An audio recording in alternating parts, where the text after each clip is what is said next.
Para continuar con la exposición sobre el estudio de métodos y medición del trabajo, les voy a hablar sobre el estudio de tiempos. El estudio de tiempos es una técnica de medición del trabajo empleada para registrar los tiempos y ritmos de trabajo correspondientes a los elementos de una tarea definida, efectuada en condiciones determinadas y en las que se analizan los datos a fin de averiguar el tiempo requerido para efectuar la tarea. El estudio de tiempo sirve para determinar con la mayor exactitud posible y con base en un número limitado de observaciones el tiempo necesario para llevar a cabo una tarea determinada con arreglo a una norma de rendimiento preestablecido. Existen diferentes técnicas para medir el tiempo. Algunas de ellas son, por estimación de datos históricos, métodos de observación instantáneos, que es el muestreo del trabajo, normas predeterminadas de tiempos-movimientos, estudios de tiempos con cronómetros, datos estándar y fórmulas de tiempo. Pero se deben cumplir algunos requisitos para que estas técnicas sean aceptables. Se debe poder medir con exactitud cada uno de los elementos, deben ser comprensibles y deben ser susceptibles para poder ser medidos fácilmente.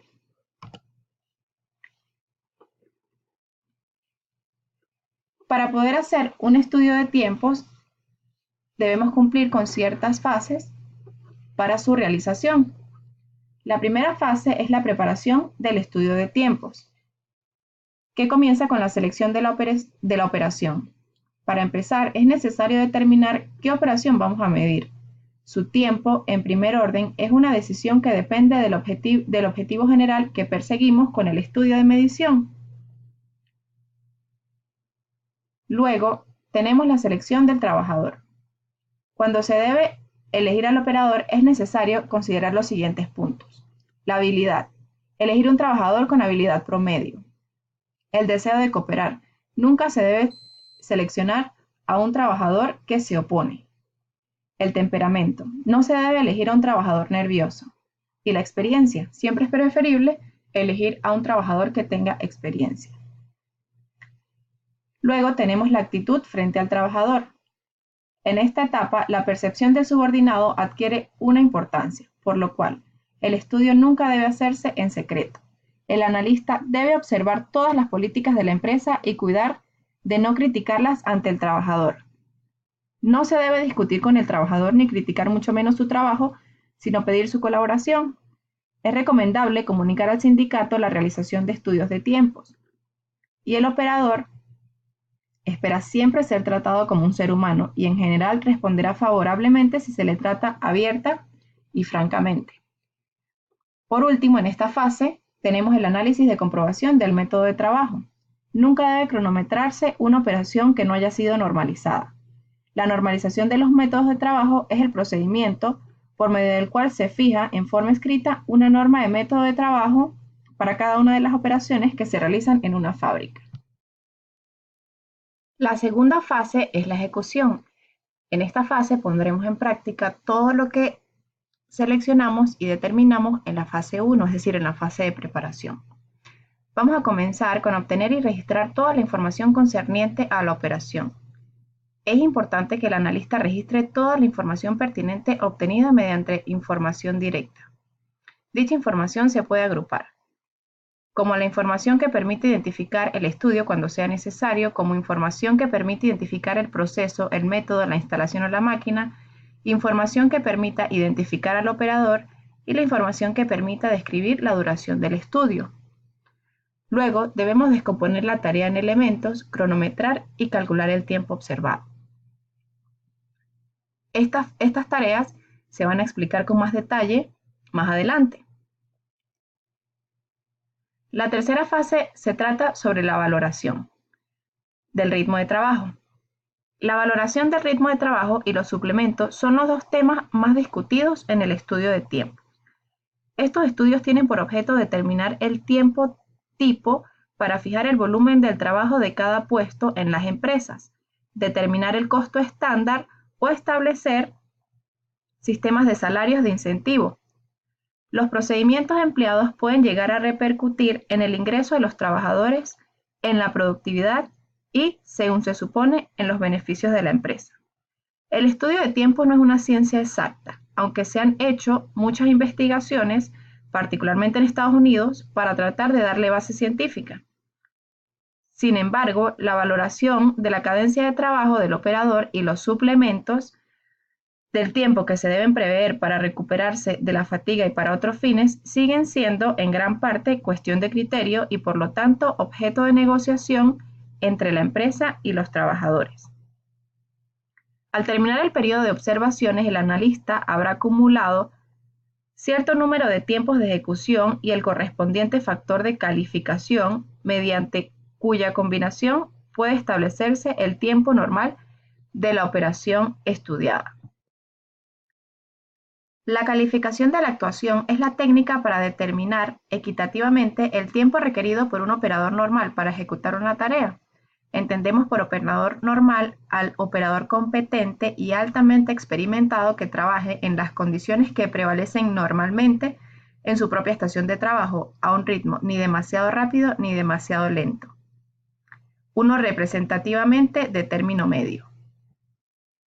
Existen diferentes técnicas de valoración, como por ejemplo la valoración o calificación sintética, que consiste en comparar los tiempos observados con otros tiempos considerados como normales, y existe también la calificación objetiva, que es un método según el cual se califica el ritmo y la dificultad del trabajo como una relación. Luego tenemos la fase 4, que es la fase de los suplementos. Entonces, en la fase anterior del estudio, obtuvimos el tiempo base del trabajo objeto de estudio. Con este dato podemos calcular la cantidad de producción que podemos obtener durante un periodo dado. En la observación continua de resultados encontraremos que difícilmente alcanzaremos esta norma de producción. Un análisis de las causas que lo impiden pueden ser asignadas al trabajador o asignables al trabajo estudiado o simplemente no asignables.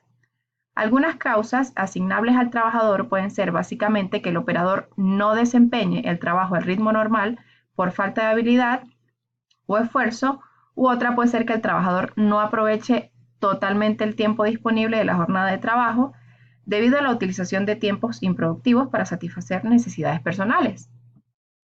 También tenemos causas asignables al trabajo, que pueden ser que el trabajador no desempeñe el trabajo al ritmo normal durante la jornada de trabajo por fatiga o por elementos extraños en el método de trabajo, por ejemplo, variaciones en las especificaciones del material y la herramienta, la operación del equipo fuera de condiciones normales y cambios temporales de las normas de calidad.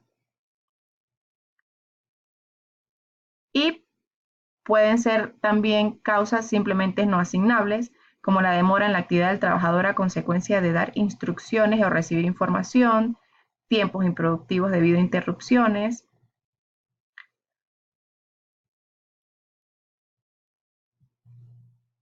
o simplemente otras causas como la falta de material, la descompostura del equipo, falta de energía eléctrica, etc. Debemos recordar que un suplemento es el tiempo que se concede al trabajador con objeto de compensar los retrasos, las demoras y los elementos contingentes que son partes regulares de la tarea. Luego tenemos la estandarización del tiempo. El tiempo estándar es el tiempo requerido para que un operario de tiempo medio plenamente calificado y trabajando a un ritmo normal lleve a cabo una operación. El tiempo se estandariza con el fin de tener una base para la programación del trabajo, determinar los costos estándar de mano de obra y de ahí sustentar los incentivos para el personal. El tiempo estándar se puede calcular de diferentes maneras y se deben calcular ciertas cosas durante la medición del tiempo. Por motivos prácticos no voy a explicar cómo se calcula cada uno de las cosas del tiempo estándar, como el error del tiempo, el cálculo de la frecuencia, la determinación del tiempo, ni el tiempo estándar como tal, pero voy a dejar un material de apoyo para que chequeen fórmulas y ejercicios prácticos. Los elementos en el estudio del tiempo. Los elementos por naturaleza en el ciclo del trabajo los podemos clasificar en los siguientes tipos. Pero vamos a definir qué es un elemento primero. Un elemento es una parte esencial de una actividad o tarea determinada, compuesta de uno o más movimientos fundamentales del operario, o las fases de un proceso seleccionado para fines de observación y cronometraje. La mejor forma de describir la operación es dividiendo en elementos definidos, mensurables y describir cada uno de estos por separado. Los elementos en relación con el ciclo pueden ser de repetición o ciclo, que son aquellos que se presentan una o varias veces en un ciclo de la operación o del trabajo estudiado, por ejemplo, poner y quitar piezas en una misma máquina. Los elementos casuales o irregulares son los que no aparecen en cada ciclo de trabajo, sino a intervalos, pero que son necesarios para la operación, generalmente en forma periódica, por ejemplo, regular la tensión, abastecer piezas en bandejas o como alimentar una máquina. Y tenemos elementos extraños, que son elementos en general indeseables, ajenos al ciclo de trabajo y que se consideran para tratar de eliminarlos, por ejemplo, las averías en las máquinas o desengrasar una pieza no acabada. Luego, en relación con el tiempo, tenemos elementos constantes, que son elementos que se localizan en varias operaciones de la planta y que tienen características semejantes, o sea, son aquellas cuyo tiempo de ejecución es siempre igual, por ejemplo, encender la luz, verificar la pieza, atornillar o apretar una tuerca. Y tenemos elementos variables, que son aquellos cuyo tiempo de ejecución cambia según ciertas características del producto o proceso, como de dimensiones, peso, calidad. Por ejemplo, barrer el piso o pintar una habitación depende de la superficie. Y tenemos en relación con el ejecutante, que puede ser manual sin máquina, que es que se lleva a cabo con independencia de toda máquina, son libres porque su duración depende de la actividad del operador, es decir, es un elemento únicamente del operario, o puede ser manual con máquina, que es con una máquina parada, como poner o quitar una pieza, o con una máquina en marcha, que es la que efectúa el trabajador mientras trabaja la máquina automáticamente. La técnica más utilizada empleada en el departamento de ingeniería o capacitación para medir el trabajo es el estudio de tiempos por cronómetro. Existen dos tipos básicos: la lectura continua, que consiste en accionar el cronómetro y leerlo en el punto de terminación de cada elemento sin desactivar el cronómetro mientras dura el estudio. Las ventajas de este estudio pueden ser que se obtiene un registro completo en un periodo de observación, no se deja tiempo sin anotar, se obtienen valores exactos, y las desventajas pueden ser su cálculo numérico, requiere de más tiempo y requiere mucha más concentración del analista. Y el segundo tipo es de vuelta a cero o lectura repetitiva, que consiste en accionar el cronómetro desde cero al inicio de cada elemento y desactivarlo cuando termina el elemento y se regresa a cero. Esto se hace sucesivamente hasta concluir el estudio. Se considera recomendable para cronometrar elementos largos. Las ventajas pueden ser: el cálculo por elemento requiere de menos tiempo, los elementos fuera de orden se registran fácilmente, se obtienen valores exactos en elementos cortos y hay menos distracción en el analista. La desventaja es que su cálculo numérico requiere de más tiempo, requiere más concentración, no se obtiene el registro completo, ya que no se consideran retrasos, y propicia distracción al analista. Se requiere de un equipo necesario para efectuar el estudio de tiempos. Se requiere primero de un cronómetro, que es un aparato movido regularmente por un mecanismo de relojería que puede ponerse en marcha o detenerse a voluntad del operador. Puede ser ordinario, cronómetro de vuelta a cero o retrapante.